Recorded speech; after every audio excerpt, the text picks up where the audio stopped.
Hello friends, ನಾನು ನಿಮ್ಮ ಸುಷ್ಮಾ ಮಾತಾಡ್ತಿರೋದು. ಇವತ್ತಿನ ರೆಸಿಪಿ ಗಾರ್ಲಿಕ್ ಗೋಬಿ ಕಬಾಬ್. ಏನೇನು ಇಂಗ್ರೀಡಿಯೆಂಟ್ಸ್ ಬೇಕು ಅಂತ ನೋಟ್ ಮಾಡ್ಕೊಳ್ಳಿ. 1 ಬೌಲ್ ಗೋಬಿ, ಶುಂಠಿ ಬೆಳ್ಳುಳ್ಳಿ paste, cornflour, maida, chilli powder, kasuri methi, jeera powder, garam masala powder, turmeric powder and chilli sauce, ಜಜ್ಜಿರೋ ಅಂಥ 2 ಬೆಳ್ಳುಳ್ಳಿ, ಚಾಪ್ ಮಾಡಿರೋಂಥ ಸ್ವಲ್ಪ ಕರ್ಬೇವಿನ ಸೊಪ್ಪು. 1 ಬೌಲ್ಗೆ ಬಿಸಿ ನೀರು ಹಾಕಿ ಗೋಬಿನ ಸೋಕ್ ಮಾಡೋಕ್ಕೆ ಬಿಟ್ಬಿಡಿ. ಅದು ಸ್ವಲ್ಪ ಚೆನ್ನಾಗಿ ನೆಂದ ಮೇಲೆ 1 ಬೌಲ್ಗೆ ಜಜ್ಜಿರೋ ಅಂಥ ಬೆಳ್ಳುಳ್ಳಿ, ಚಾಪ್ ಮಾಡಿರೋ ಅಂಥ ಕರ್ಬೇವಿನ ಸೊಪ್ಪನ್ನ ಹಾಕ್ಕೊಳ್ಳಿ. ಅದಕ್ಕೆ ನೆಕ್ಸ್ಟ್ ಶುಂಠಿ ಬೆಳ್ಳುಳ್ಳಿ ಪೇಸ್ಟ್ನ 1 ಸ್ಪೂನ್ ಅಷ್ಟು ಆ್ಯಡ್ ಮಾಡ್ಕೊಳ್ಳಿ.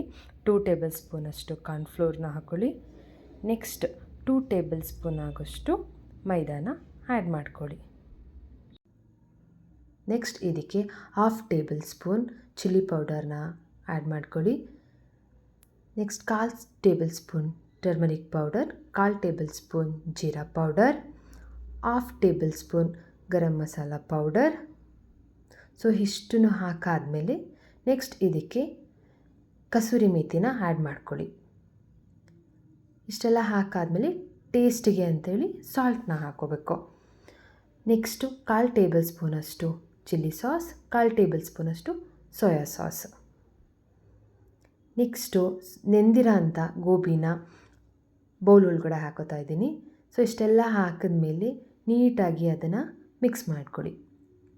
ಸ್ವಲ್ಪ ವಾಟರ್ ಬೇಕಾದ್ರೆ ಆ್ಯಡ್ ಮಾಡ್ಕೋಬೋದು. ಆ್ಯಡ್ ಮಾಡಿಕೊಂಡು ನೀಟಾಗಿ ಕಲಸಿ ಇಟ್ಕೊಳ್ಳಿ. ಸೊ 5 ಮಿನಿಟ್ಸ್ ಅದನ್ನು ಮ್ಯಾರಿನೇಟ್ ಮಾಡಿ ಇಟ್ಬಿಡಿ. ನೆಕ್ಸ್ಟು ಸ್ಟವ್ನ ಆನ್ ಮಾಡಿ ಒಂದು ಕಡಾಯಿನ ಇಟ್ಕೊಳ್ಳಿ. ನೆಕ್ಸ್ಟ್ ಅದಕ್ಕೆ ಆಯಿಲ್ನ ಹಾಕಿ ಆಯಿಲು ಚೆನ್ನಾಗಿ ಬಿಸಿ ಆಗೋ ತನಕ ವೆಯ್ಟ್ ಮಾಡಿ. ಆಯಿಲ್ ಬಿಸಿ ಆದಮೇಲೆ ಒಂದೊಂದೇ ಗೋಬಿನ ಆಯಿಲ್ ಒಳಗಡೆ ಹಾಕ್ಕೊಳ್ಳಿ.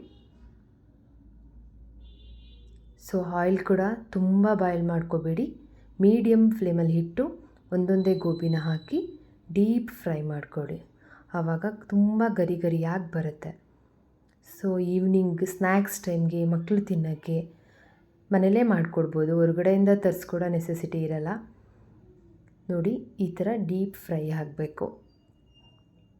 ಸೊ ನೆಕ್ಸ್ಟ್ ಇದಾದಮೇಲೆ ಸ್ವಲ್ಪ ಕರ್ಬೇವಿನ ಸೊಪ್ಪನ್ನ ಫ್ರೈ ಮಾಡ್ಕೊಳ್ಳಿ. ನೆಕ್ಸ್ಟ್ ಒಂದು ಪ್ಲೇಟ್ಗೆ ಇದನ್ನು ಸರ್ವ್ ಮಾಡೋಕ್ಕೆ ರೆಡಿ ಮಾಡ್ಕೊಳ್ಳಿ. ಸೊ ರುಚಿಯಾದ ಗಾರ್ಲಿಕ್ ಕಬಾಬ್ ರೆಡಿ.